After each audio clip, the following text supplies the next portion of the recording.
It's Red Eye Radio. Gary McNamara and Eric Harley talk about everything from politics to social issues and news of the day. Whether you're up late or you're just starting your day, welcome to the show. From the Uniden America Studios, this is Red Eye Radio. All across the USA and around the world, we are Red Eye Radio. I'm Gary McNamara. He is Eric Harley. Wow. The poll that shook the Beltway. The New York Times Siena poll over the weekend on swing states showing Trump up 11 in Nevada, 5 in Arizona, 4 in Pennsylvania, 5 in Michigan, and down 2 to Joe in Wisconsin. And we played earlier some of the Sunday morning news shows actually talking about it. It's the time that Joe pulled out. And Bill Kristol, after seeing the polls, said he needs to pull out now. Yeah. And someone else needs to run. And the great thing was everybody was like, well, but who will take his place? And it's like no one is happy with anybody who would take his place right now. And you don't hear Newsom talking about it anymore. No. If you do, it might heat up this week. But we were talking about the number of things, the problems that the Democrats have, and they're all issue-based. They're really issue-based. The only thing that they may have in some states going for them might be abortion. But even in Virginia, we'll see what happens this week on the law they wish to pass, which would be 15 weeks, which would be viewed as a victory for Republicans there. Yeah. And so that's, in fact, we'll talk about that tomorrow with the Election Day here and the number of statewide issues that are out there. But if you look at it, abortion, and as we had played the audio earlier when Steve Scalise was on with George Stephanopoulos, and he said, well, was the election stolen? Well, there were states that didn't follow what their laws were, and goes, I didn't ask that. I asked whether and he just would not answer it the way that George Stephanopoulos wished him to answer it. So you have that, but you have Carrie Lake, for example, and it was noted by Axios and Wall Street Journal and other publications out there from the left and right stating she's not bringing up stolen election at all. Nothing. Yeah. It's all about, and so, you look at that, but on all the issues that people really care about, except for abortion, which would be 50-50, depending on how you argue that. Yeah, right. Every single issue is right now against Joe Biden. Yeah. From leadership to critical race theory to the liberal, insane transgender activist movement to an open border to electric vehicles to just in the last couple of weeks on, wind power. Yeah. A ton of different articles. Well, liberal media articles. I mean, yes. Business Insider, Financial Times, these are not conservative publications coming out. And, man, I mean, it looked like at Business Insider, they've just got a couple of their writers assigned to nothing but trashing or bringing out the negative stories of EVs. And it's been relentless. But a lot of that also is right at the same time where these CEOs and CFOs are coming out saying, we can't sustain this. We can't build these cars. And by the way, for those calling for Biden to not run based on polls a year out, it's not going to happen. Biden's arrogance is not going to let him step down. And also, we cannot forget about inflation in there. Also, right. None of those things are really, not much is really going to change over the next year. So it's going to be the same pounding by Republicans and organized commercials. Did we play it on the air or off the air last week? The one commercial that was so effective. I forgot what. I think we played it. We played it on the air. Yeah, we did. And it was all of his pauses. Right.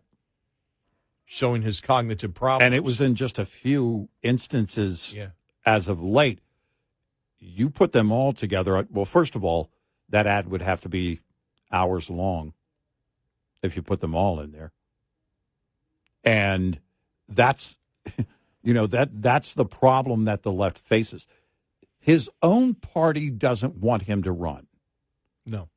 Now the polls are swinging the other direction against him. And if they continue to go this way, I don't know what the party does. I also think one of the things that scared Democrats over the weekend was, another check coming out, from James Biden to Joe Biden. Even looking here in Politico, you can't get much further left than Politico. Fresh revelations contradict Joe Biden's sweeping denials on Hunter. Right. That's a headline. Special report story from Politico. You had James Comer, who talked a lot about it last week, and he's been talking about the fact that the 200,000. He's been talking about tax law violations, and that's why it's so important. Because if Comer originally, Goldman said, well, he's got everything. Comer's making it sound like he doesn't have everything, and I haven't heard Goldman at all in the last couple of days after after speaking once about the latest check for, what was it, $40,000? Because there's a ton of questions in there and a ton of things. You just don't give $200,000 to a family member and just say, well, it was a loan that he could pay me back at any time. Right. Can't do that. The IRS doesn't allow you to do that. Right. So there's a possible tax violation right there. Now, as he said, the defense from the White House is going to be everything was a loan, because you can then justify a ton of things if it was a loan, but did they follow the proper procedures in it for a loan? Because when you first transfer that over, if you transfer that over, the bank is going to flag that and say, what's this about? Right.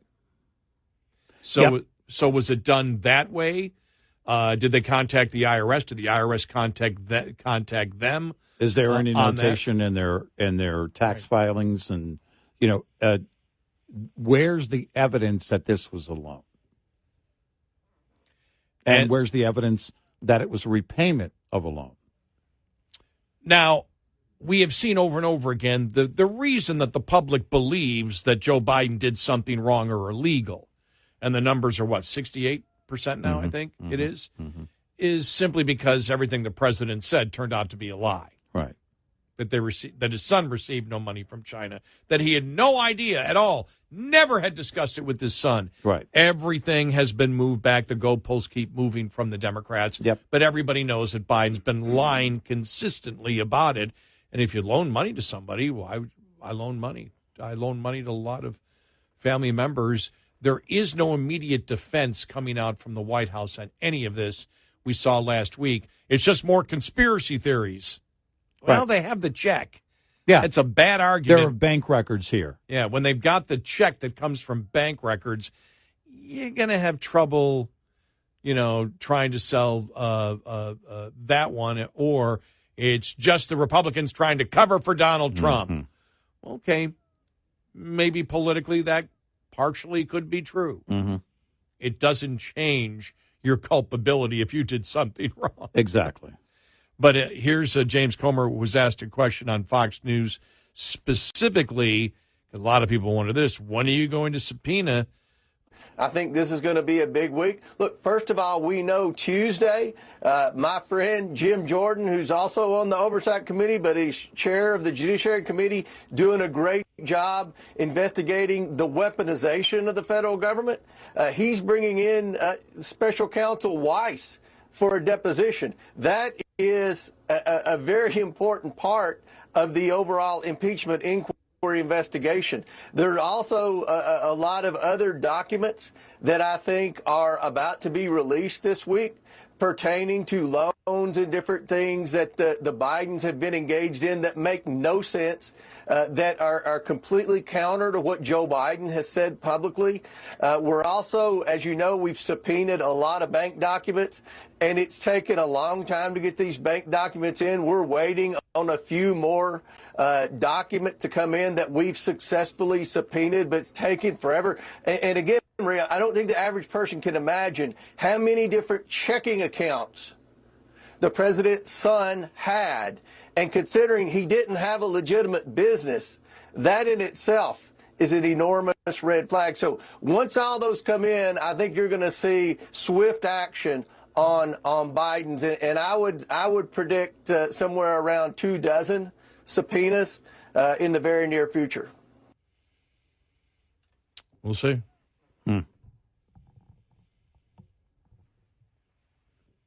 That's a huge move. Well, I mean, if it includes Hunter and Joe. Well, they've talked about. Here's a question that I would. Again, I'm not asking it with any partisan intent. It's all just an investigative intent. Okay, you've shown me $240,000 that's been moved in two different checks. Where does it reach 20 to 30 million? Right. Are those electronic transfers? Are they not checks that were written? Right. When you start talking about that money, do you have any type of, if that kind of money was moved, you have the SARS reports. The SARS reports would have to exist somewhere, right? If that money was moving through a bank, if millions were moving through, right? Now, have they been able to subpoena the SARS reports, or they probably could, because that's not part of the IRS. Yeah, they would get the SARS report directly from the bank. Right. I don't know if they've said. Has he said we have received the copy of the SARS report? Because the SARS reports would tell you where the money was and what account it was in and where it was going, or at least what account it was in and where it came from. Right. Yes. Right. And that's the money trail, where it comes from, where it goes. That's a suspicious activity report for right. people that don't know. Banks put them together when they're suspicious, when they think money laundering or something else is going on. Right. Yeah, it's going to get interesting, because that's not going to – there's been nothing positive since this started in October of 2020 with the laptop. I don't know one day that's gone Biden's way. On this story. No, it's gone quite the opposite. Almost on a daily, certainly on a weekly basis. There has been something new on a weekly basis that has sent this the other direction. I think that's why you have more and more liberals calling for Biden not to run. They know where this is going. They know the economy is not going to get any better. There's nothing working in his favor.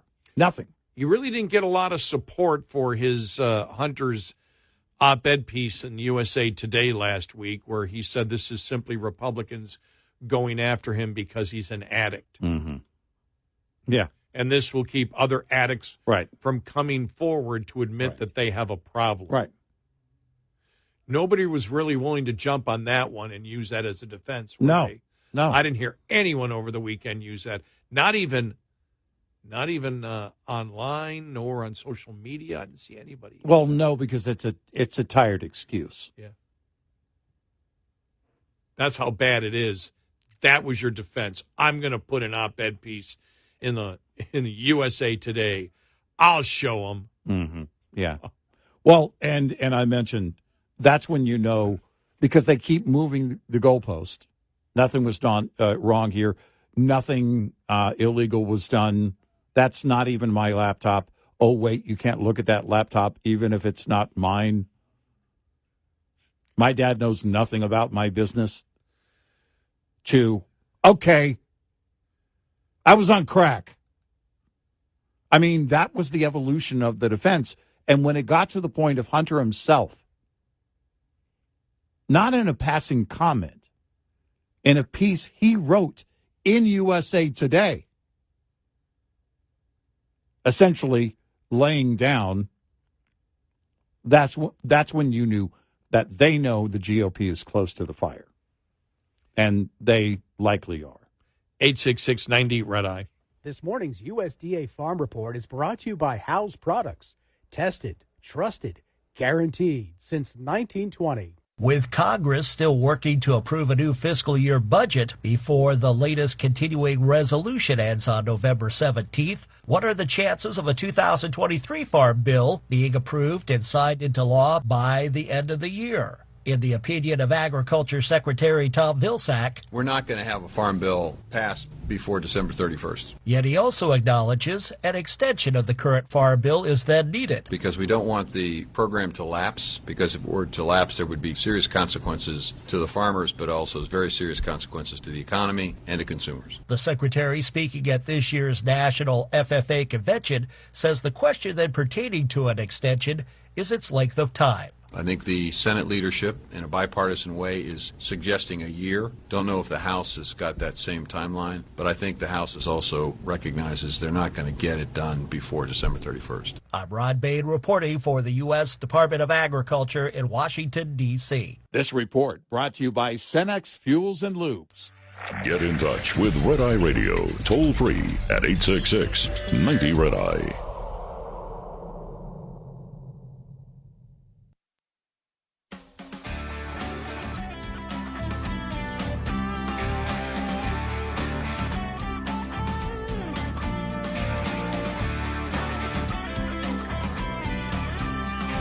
It's Red Eye Radio. He's Eric Harley, and I'm Gary McNamara. Let's go to Sam in Knoxville, Tennessee, about the Biden family business. Sam, welcome. You're on Red Eye Radio. Welcome to the show. Hi. Thanks, guys. Morning. Hey, question, or actually statement. There's nobody talking about loan proceeds from these loans from James or Joe to James. Every loan I've ever gotten that I've paid back, I actually got something for that loan. Is there not any records anywhere of Joe giving James this money over and over, evidently? Well, that's what we had stated earlier, because I think we did it again today.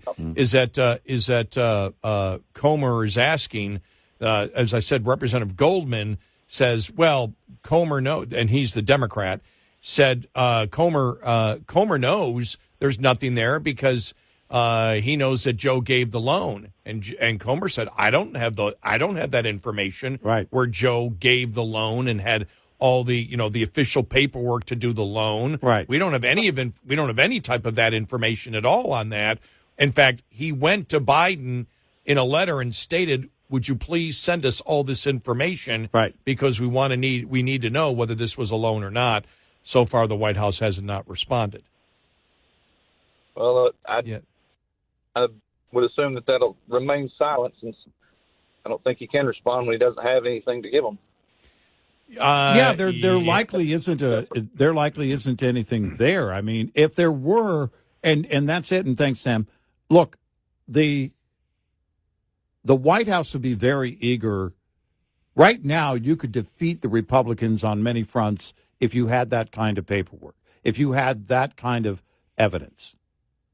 Remember when Donald Trump Jr., on the whole email exchange leading up to the Trump Tower meeting with Veselnitskaya, the media had come out and said, there's a series of emails. And he goes, whoa, hold on.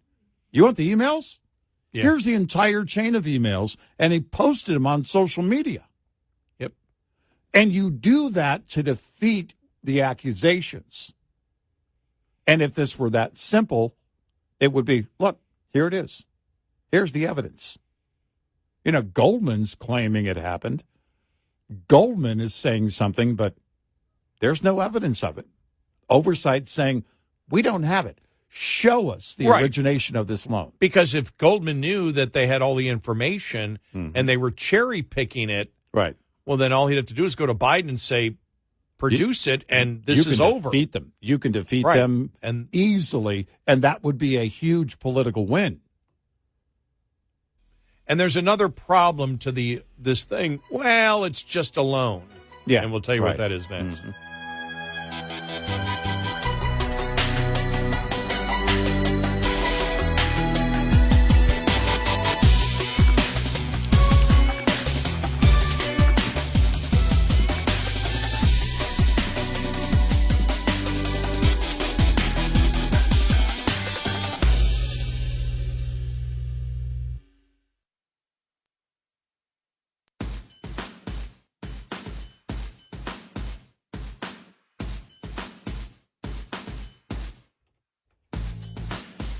You're listening to Red Eye Radio from the Uniden America Studios. And he is Eric Harley, and I'm Gary McNamara. So just real quick, the one thing is that you can't get, a couple of things you can't get away from if you're the Biden family. Number one, Joe supposedly lent Jim, his brother, money, $200,000. Yeah. And so how did James pay it back? James paid it back by going to a healthcare company and getting, what did he get from them total? I forgot what the full amount was. 600,000. It was a total of six. A total of 600,000. Okay. That he got from a health care company, AmeriCorps. AmeriCorps, yes. AmeriCorps. Right. That he told them he would use his brother's influence, and this is on the bankruptcy of AmeriCorps.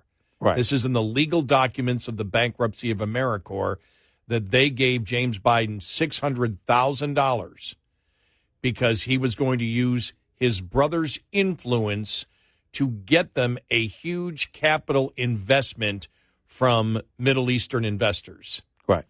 That never happened. Right. Joe Biden got $200,000 of that money after it went through a number of the bank accounts and or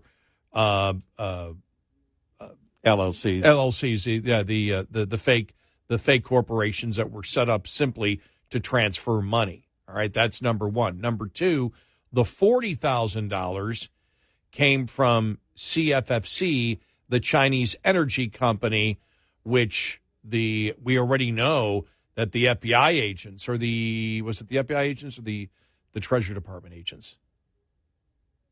Which are the sources that came forward and said, that they, that was part of that.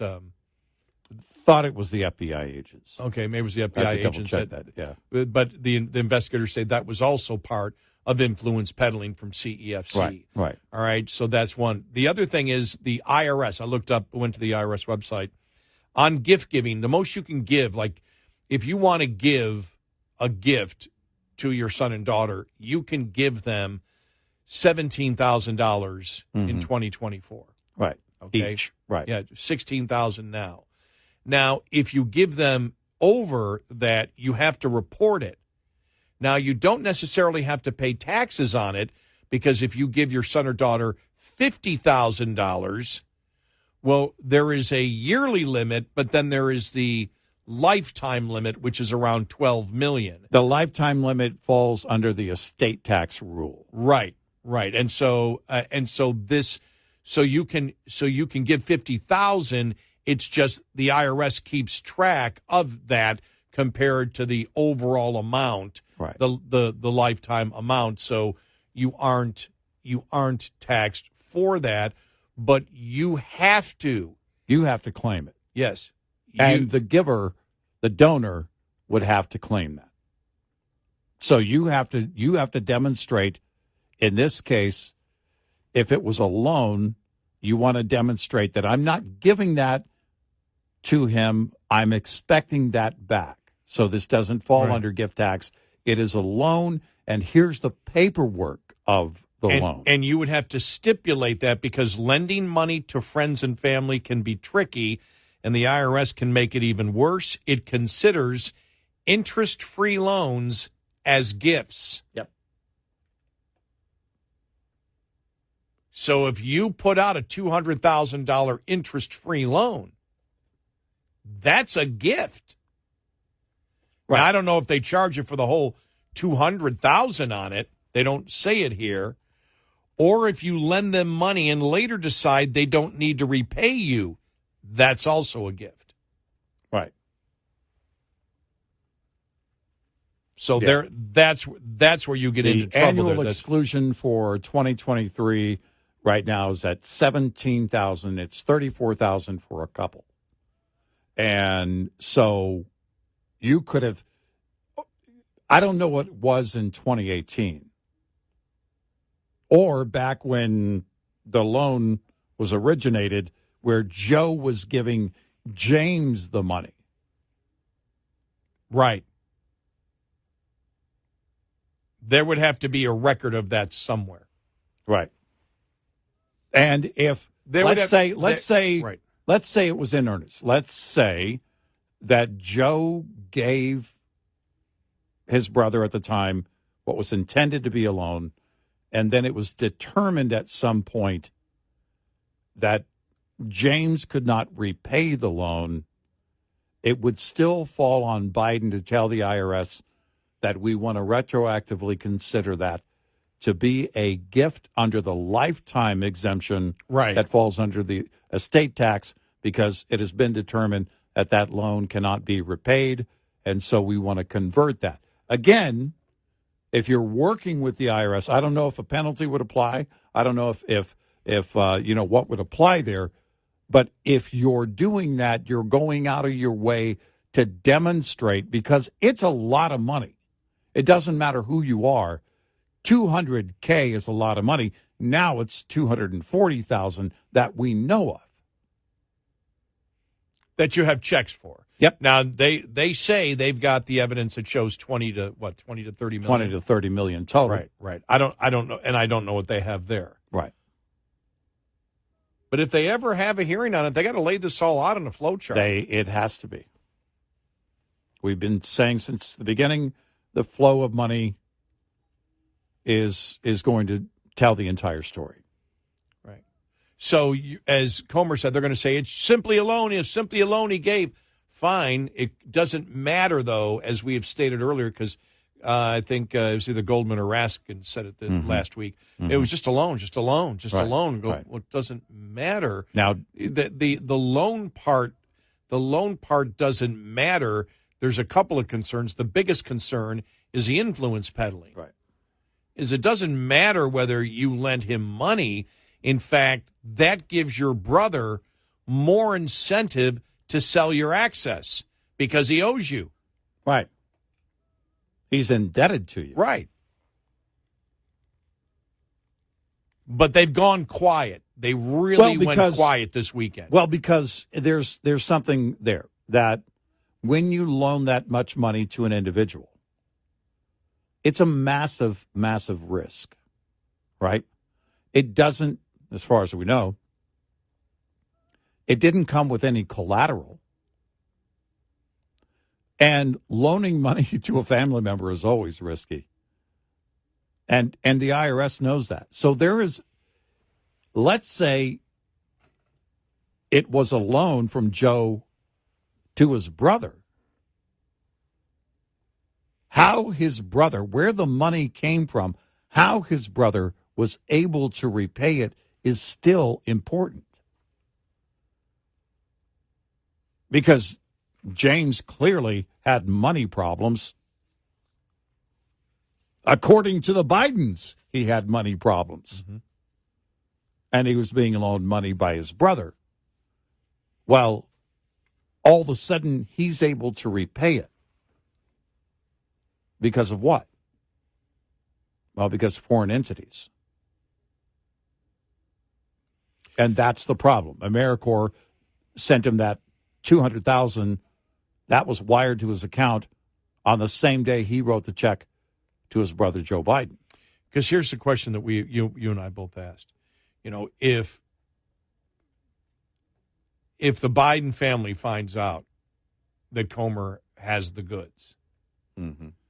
the last thing the Democrats want is, you know, and you might not see it now, you might see it in January, February, March, hearings, impeachment hearings, and actually going through the witnesses and showing where the money trail went and showing the influence peddling, showing possible IRS violations, whatever. They don't want that. No. They don't want that. And so this is the one thing. It all goes away if Biden resigns. None of this is news anymore. The investigation stops. Yeah. And if they don't stop it, still doesn't have the oomph because he's no longer. Now, again, if he says he's not going to run in 2024, the investigation continues. If he resigns, it wouldn't continue. Right. As long as he's president. And as long as he's it president. Continues. Right. So maybe that's they talk about Trump saying Trump wants to be president, so he can't be indicted or as president. Maybe Biden's thinking the same thing. Right. Let's get us through to the next election. If I can win it, Right. that's my Right. I can pardon myself. Right. We need to have some of that talk now. Is Biden staying in so he can pardon himself and Hunter? Well, George Stephanopoulos asked that question to then President Trump. Are you afraid you're going to be arrested when you're no longer president? Ask that to Joe Biden. They're going to ask that question to Joe Biden? Likely, no. But it could be the case.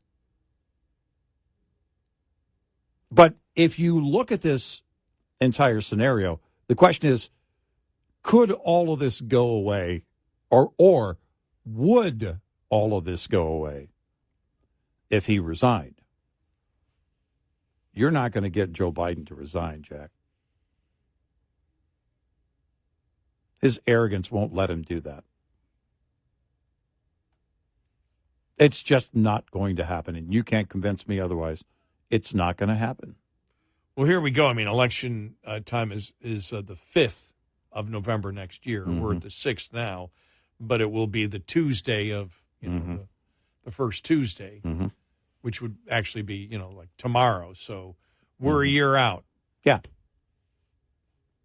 And so I still don't put a lot of trust in the polling that's done a year out, by the way. I know the Democrats are panicking. But that's why Democrats shouldn't believe for a moment that he's going to decide not to run based on these polls. That's not going to happen. No, I don't think so either, no. No, if you were to combine the polls along with the other polls that show the majority of Democrats don't want him to run, that hasn't budged him yet. I expect that's not going to work. He's the guy. Democrats made him the guy in 2020. And during that year, they got away with it by hiding him in the basement because of COVID. COVID's over. And I don't know what it looks like. You can't put him in front of the media. The people that speak for him do a horrible job in the media.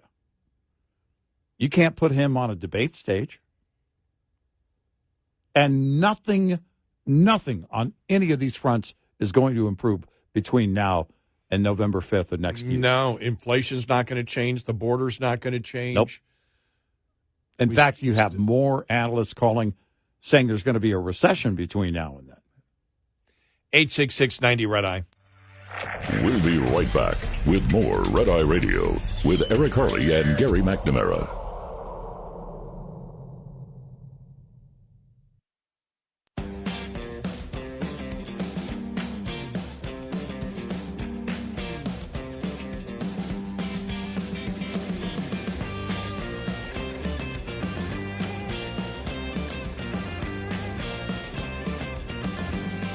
It's Red Eye Radio. He is Eric Harley, and I'm Gary McNamara. So I just Stacey Abrams over the weekend. Misogyny and racism behind criticisms of Kamala Harris. Uh-huh. Yeah, right. So you're telling me the Democratic Party is misogynist and racist? You know, they screamed that in early December 2019 when Kamala Harris had to drop out. Remember that? She was the first one out, and they were screaming. And this is the Democratic primary, that it's all due to racism and misogyny. And it's like, wow, that's all Democrats you're talking about. Yeah. It's like, what's wrong with your party? We know. We know. I mean, we practice know this. We practice identity politics. We know it's us. Exactly. Those are the things that, again, you're going to hear over and over again. But why isn't the party saying Kamala needs to be the one? They're not saying that. They're just saying Joe doesn't need to be the one. Right. They're not saying Kamala because they're misogynist and racist. Right. According to Stacey Abrams. Right. Who has a lot of credibility. Of course. She's won countless elections. Isn't she the governor of Georgia? And by countless, I mean you actually can't count them because they don't exist. Yeah, the Permagov.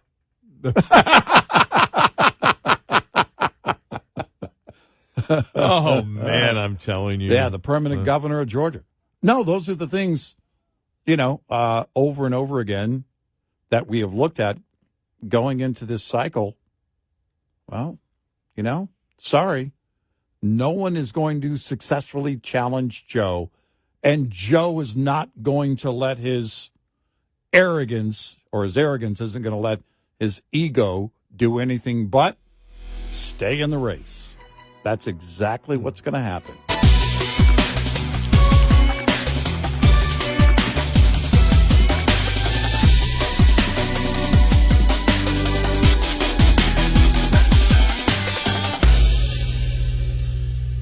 This is Red Eye Radio on Westwood One.